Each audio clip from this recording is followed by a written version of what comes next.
थोड़ा काम हम लोगों को सीएचओ के लिए भी अभी तैयारी करनी पड़ सकती है, लेकिन जब तैयारी करनी पड़ेगी, जहां तक है मैंने साफ कह दिया था साथियों कि इस वीक का बोला हुआ है, साफ कहा था कि ये वीक था अपने, तो ये वीक फाइनल वीक है। आज भी पीडी साहब से वापस मिला हूं मैं, कल भी मैं पीडी साहब से मिला था, प्लस आज एमडी साहब से भी वापस मिला हूं। तो साथियों आप इस सब साथियों को कहा था मैंने कि भी इस सप्ताह में सबके लिए खुशखबरी आएगी, और वो खुशखबरी के लिए उन्होंने साफ बोल दिया है, कह दिया है कि चाहे हमें इमरजेंसी चाहे कोर्ट में जाके लेना पड़े, चाहे हमें डायरेक्ट अप्रूवल लेना पड़े, कह तो यही रहे कि अप्रूवल 100% अप्रूवल का ही है। वैसे तारीख वारीख तक कोई बात नहीं थी, तारीख वारीख तक इसलिए कर रहे हैं कि एक दो केसेस अगर हो तो उनका रिजर्व करके रिजल्ट निकालने के हिसाब से भी अगर ऑर्डर लेना चाहें तो वो निकाल सकते हैं, लेकिन फिर लास्ट में अब उनको अपने हिसाब से अब रिजल्ट निकालना ही है। तो साथियों 9 तारीख का जो डिसीजन था सिंगल बेंच के हिसाब से, उसी के हिसाब से फिर अब ये रिजल्ट निकालने का इन्होंने तय कर लिया था और अप्रूवल के लिए फाइल भेज रखी थी, अप्रूवल होके फाइल आने वाली थी। लेकिन एक बात यह है कि एक रघु शर्मा जी नाम के एक मंत्री जी हैं जो गुमशुदा चल रहे हैं अभी काफी समय से, जिनकी एक खबर अच्छी सी लगवाई भी थी, मजबूती से उनकी पैरवी भी करवाई थी अपन ने। लेकिन साथियों डॉक्टर रघु शर्मा जी सारडा चुनाव के बाद से पता नहीं कौन से बिल के अंदर घुस गए हैं। आप लोग जो आप लोगों को जैसे ग्रुप्स बने हुए अपने फेसबुक पे और इन पे ग्रुप्स बने रहते हैं, उन ग्रुप्स के अंदर आप लोग चिकित्सा मंत्री और मुख्यमंत्री को कोसने का ज्यादा काम किया करो। कोई लोग ये कहते रहते हैं भरत भाई अगली तारीख मिल गई, भरत भाई आप जाते हो मेहनत करते हो लेकिन फिर भी अगली तारीख मिल जाए। साथियों अपना काम है मेहनत करने का, मैं आपके लिए लड़ रहा हूं,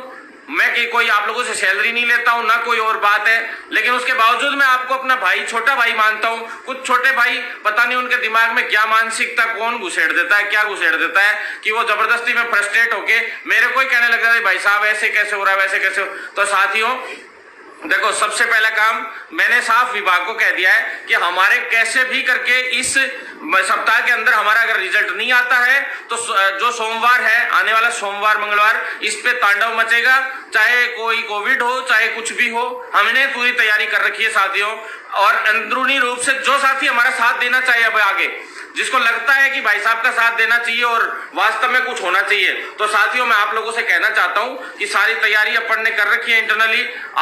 हम लोग तो अभी करने वाले थे, लेकिन हमें उम्मीद थी कि इस सप्ताह में जैसे ये कुछ ना कुछ हो जाएगा, क्योंकि बकायदा केसेस में पैरामेडिकल के केस में तो बकायदा साफ कह दिया था, और मुकुल शर्मा जी से भी हमारी बात हो गई थी। मुझे विश्वास इसलिए भी था पैरामेडिकल वाले केस के अंदर तो कि भाई जो सिंघवी जी थे वो पैरवी कर रहे थे, तो सिंघवी जी पैरवी करते हैं तो पूरा विश्वास रहता है कि ये भर्ती अब निपटने में है एकदम। क्योंकि पिछली बार 2018 नर्सिंग भर्ती भी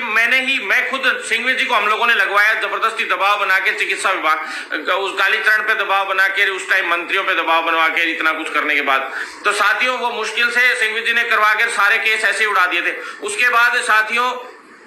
अब उन्हीं को हमारे दिमाग में एक ही बात आई कि क्या क्यों ना सिंघवी जी को इसमें ले लिया जाए। उनकी एक सुनवाई की 5-5 लाख रुपए फीस है साथियों,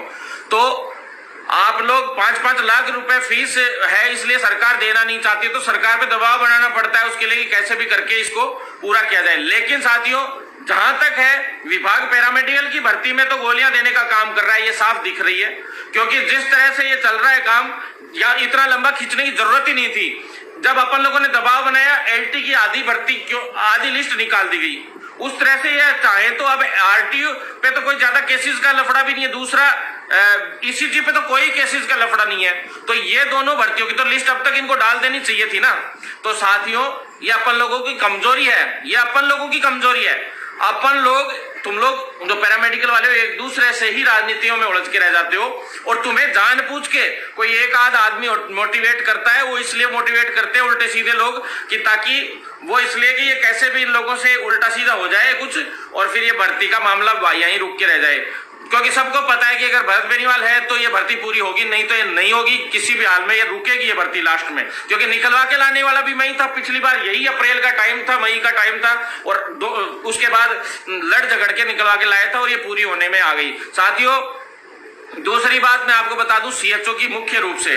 जो 1300 लोग हैं वो जुड़े हुए, सारे साथी लोग शेयर भी कर देना आप लोगों के लिए। तो पैरामेडिकल वाली तो चलो इसमें छुटपुट में फंसी हुई है मामले में, ये भी एंड पे है। 10 तारीख को साफ कह दिया कि डिसीजन होना है, वो तो 10 को डिसीजन हो जाएगा। वो जो डिसीजन आजकल में होना था वो 10 को हो जाएगा, डिसीजन के लिए साफ बोल दिया उसमें तो साथियों। लेकिन जो सीएचओ की भर्ती है, उस सीएचओ की भर्ती में तो डिसीजन भी नहीं होना है कुछ भी, वो इस वीक में करने की इन्होंने पूरी फाइनली बोल रखी है कि हम, एमडी ने साफ कह दिया था कि इस वीक में हम लोग कंप्लीट कर देंगे इस भर्ती को, साफ साफ बोला है नए एमडी ने। आप देखिए सीएचओ के जितने भी साथी लोग हैं, उन साथी लोगों को मैं बता देना चाहता हूं,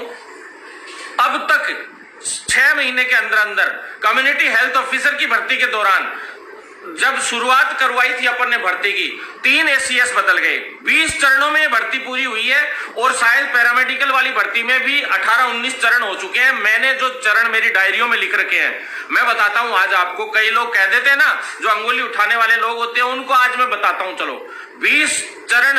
हो चुके हैं और 21वां चरण होगा पूरी तरह से लिस्ट घोषित होने वाला और ट्रेनिंग शुरू करने का। और ये जो सीएचओ के साथी, इनको मैं ये और कह देना चाहता हूं, इसके बाद ट्रेनिंग के टाइम पे भी भरत बेनीवाल की आप लोगों को ही जरूरत पड़ेगी और परमानेंट होने के लिए भी भरत बेनीवाल ही आप लोगों के लिए लड़ेगा, कोई माइका लाल आगे नहीं आएगा साथियों, मैं इतना कह देना चाहता हूं। दूसरा, आप लोगों से इतना कह रहा हूं मैं कि जो कम्युनिटी हेल्थ ऑफिसर के साथी हैं, उनका इस हफ्ते में परिणाम पूरा कंप्लीटली होने का वो है। हमारी एक ही डिमांड है, जो मेरे एक छोटे भाई हैं पवन चौधरी भाई, उनकी भी काफी अच्छे से अरसे से पवन भाई ने कई बार कह दिया मेरे को कि भाई साहब एक काम जरूर करवाओ इसमें। वो बात मैं पहले ढंग से, मेरी डायरेक्ट पवन भाई से बात नहीं हो पाई, इस वजह से मेरी ढंग से क्लियर नहीं हो पाया था। आप लोग चिंता मत करो, इसमें सिर्फ एक चीज जरूरी है, एक एक बंदे की परसेंटेज आना चाहिए। मैं एक चीज चाहता हूं इस भर्ती में सीएचओ की में कि एक एक बंदे की तो परसेंटेज होनी चाहिए। जिन 15,000 बंदों की तो आनी चाहिए और एक्स्ट्रा की भी आनी चाहिए सभी की, हमारी सबसे बड़ी मांग ये है इसमें। और प्लस एक एक बंदे का रिजल्ट आना चाहिए। इस चक्कर में मैंने स्पेशली इनको कहा था कि आप स्पेशली एक चीज का स्पेशल ध्यान रखेंगे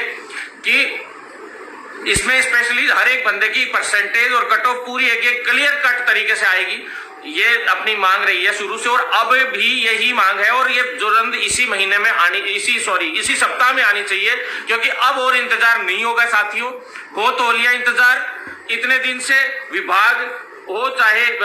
सरकार हो, सब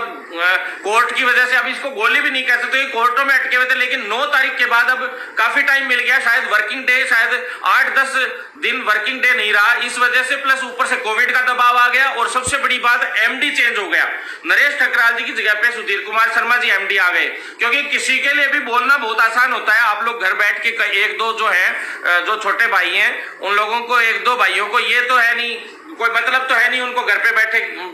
तो वो कुछ ना कुछ ये ग्रुपों में कुछ ना कुछ तैयार रहते हैं। तो उनको मैं बता देना चाहता हूं भाई कि नया एमडी आ गया। नया एमडी आने के बाद उसने पूरी फाइल देखी है, पूरी फाइल पढ़ी है, कमेटी में पूरे मामले डिसाइड हुए हैं, ग्रेवियंस के पूरी परिवेदनाओं के मामले डिसाइड हुए, वो होके मैचिंग के लिए रिजल्ट गया है। उनमें से जिन जिन लोगों को कंसीडर करना था उन लोगों को कंसीडर किया गया है, जिनको नहीं करना था उनको हटाया गया है। उसके बाद एमएनआईटी में पूरा का पूरा रिजल्ट का मिलान हुआ है। एक भी बच्चे का ऊपर नीचे हो जाए, किसी की परमिशन मिल गई, कोई कंसीडर है और उसको नहीं किया, कोर्ट की तरफ से है नहीं किया, तो भर्ती पे स्टे आने के चांसेस है। एक एक चीज ध्यान से रखनी पड़ती है। मतलब जो पूरा कोविड में ड्यूटी लगी हुई है पूरे एनएचएम विभाग में, जितना स्टाफ है उसकी, वैसे तो कर्मचारी 28-30 काम कर रहे हैं इसमें, लेकिन वैसे देखा जाए तो शायद 6 या 7 ही फिलहाल बचे हुए थे, लेकिन लगभग काम कंप्लीट हो ही चुका था। परिवेदनाओं के लिए अब स्पेशल 10-12 लोगों की ड्यूटी लगा के इन्होंने पूरा काम, 15 लोगों की ड्यूटी लगा के और एमएनआईटी के पास इन्होंने भेज दिया पूरा तैयार करके, यहाँ से एमडी साहब को दिखवा के पूरा, और वो हो गया। अब इस सप्ताह में अप्रूवल का काम चल रहा था, एंडिंग पे है अप्रूवल का काम। कई लोग यूं सोच रहे हैं कि भाई डेट थी, वो थी, डेट वेट का कोई असर नहीं है। डेट वेट तो इसलिए भी ये कोशिश कर रहे हैं कि इधर से नहीं तो डीपी की तरफ से भी अपन, चलो कल को जो कोर्ट वाले हैं उनको कंसीडर किसी को नहीं करना है और उसको वो जबरदस्ती कंसीडर होने की कोशिश हो रहा हो, कुछ और हो, कोई और कोर्ट केस आ जाए, इस डर से ये लोग डीबी में जाकर वो रिजल्ट निकलवाना चाह रहे थे। तो साथियों इस तरह का कोई वो नहीं है, अपने तो डायरेक्ट अब रिजल्ट निकालना ही पड़ेगा इनको किसी भी तरह से। मैंने कह दिया है, साफ भी कह दिया मैंने कि भी अब मैं अनशन पे बैठूंगा, साफ कह दिया था। लेकिन इसी सप्ताह की मोहलत हमने इसी शर्त पे दी थी कि आखिरी मांगी थी इन्होंने, आखिरी सप्ताह ये मांगा था, इसलिए मैंने इस सप्ताह में इन लोगों को साफ कह दिया था कि किसी भी तरीके से, चलो कोविड चल रहा है, आप लोगों की कोविड में ड्यूटी है, ये लोग बोले कि जिंदगियां जा रही हैं, मैंने कहा जिंदगियां जा रही हैं, बचानी है तो कम्युनिटी हेल्थ ऑफिसर के 7810 लोगों को आप नौकरी दो, आपको इतनी बड़ी मैन पावर हम देंगे जिसकी कोई सीमा नहीं, और हम बचा के दिखाएंगे, किसको बचाना है आप बताओ। और आप लोगों को ऑक्सीजन और जो मेडिसिन और जो रेमडेसिविर वगैरह जो जिस तरह की आप लोगों के पास प्रॉब्लम्स आ रही हैं वो प्रॉब्लम्स आप सॉल्व कीजिए। मैन पावर की कमी हमें गारंटी दीजिए, उसके बाद भी अगर मैन पावर की कमी रहती है तो हम फ्री में स्टाफ दे देंगे आप लोगों को। हमारे बेरोजगार साथी बहुत बैठे हैं, लेकिन उन साथियों को जो यूटीबी पे लगे, जो आप लगाना चाहते हो 7-7 हजार में जो लगाना चाहते हो साथियों, ये इसके लिए मुकुल शर्मा जी से कल बात हुई है। अब आप एक बात बताओ, जो क्षेत्रों में अलग अलग डिस्ट्रिक्ट्स में कल में हमारी मेन डिमांड ये थी कि भाई यूटीबी के लिए भी जो भर्तियां निकाली गई हैं, मैंने कहा कि ये तो यूटीबी वाला तो साहब मुकुल जी सर खेल चल रहा है, ये खेल इस तरह से चल रहा है, आप खुद सोचिए कि भाई जो आप लोग पैरामेडिकल वाले और सीएचओ को लेना नहीं चाह रहे हो, इसीलिए तो अंदर ही अंदर ये यूटीबी में भर्तियां निकाल रहे हो। तो वो यूं बोले कि भाई एनएचएम का और यूटीबी का कोई लेना देना नहीं है, इसलिए आप ये मत सोचो कि भाई आप लोग नर्सिंग के जो साथी हैं उनके लिए भाई दिक्कत आएगी इसमें। तो साथियों मैंने ये कह दिया कि भाई आप तो मेडिकल कॉलेजेस में ही तो ड्यूटियां करेंगे, अभी जो ट्रेनिंग करेंगे सीएचओ तो वो सारे के सारे मेडिकल कॉलेजेस में ही करेंगे, और सारे बेरोजगार पास आउट है, रजिस्टर्ड है, उनको आप दे दीजिए थोड़ा टाइम। इतने टाइम अब ये कोरोना देखो कल 2 दिन से इसका कम होता जा रहा है ग्राफ धीरे धीरे, और शायद मेरे हिसाब से जहां तक ये है ये ज्यादा लंबा नहीं चलेगा, ये लास्ट मेरे हिसाब से 20-25 दिन या 1 महीना लास्ट चलेगा, लेकिन 20-25 दिन में ये जबरदस्त चलेगा। ये स्पेशली आप लोगों को ध्यान रखना है, घर से नहीं निकलना है बिना उसके, और सैनिटाइजर और मास्क वगैरह सभी चीजों का ध्यान रखना है स्पेशली। और जो फिजिकल डिस्टेंसिंग रखनी है, फिजिकल डिस्टेंसिंग का क्या है, सोशल डिस्टेंसिंग बता दिया, सोशल डिस्टेंसिंग दुनिया ने नाम दे रखा है, लेकिन मैं फिजिकल डिस्टेंसिंग बोल रहा हूँ साथियों। कई बार मेरे मुंह से भी सोशल डिस्टेंसिंग निकला है। सोशल डिस्टेंसिंग तो सामाजिक दूरी होती है, सामाजिक दूरी थोड़ा ना है अपन बीच में, फिजिकल डिस्टेंसिंग है साथियों। तो मैं आप लोगों से इतना कहना चाहता हूं कि 1300 लोग जुड़े हो, ज्यादा से ज्यादा शेयर करना, आप लोग तैयारी कर लो। जो साथी मंडे ट्यूसडे वेडनेसडे इन 3 दिनों में फ्री हो और जो जयपुर में मौजूद हो वो अपने फोन नंबर भेज देना, बाहर के साथी लोग नहीं आए, क्योंकि जयपुर में ही हमें स्वास्थ्य भवन तक पहुंचते ही कम से कम 10 बैरिकेड्स का सामना करना पड़ता है, 10 बैरिकेड्स में बीच में से निकलना पड़ता है, तब जाके सारा स्वास्थ्य भवन तक लोग बाग पहुंच पाते हैं। हमारा तो चलो हम तो कहीं भी चले जाते हैं, दिल्ली भी चले जाते हैं, ऐसे समय में भी गए हैं और कोई दिक्कत नहीं है। लेकिन जो साथी लोग हैं जो बेचारे परेशान हैं,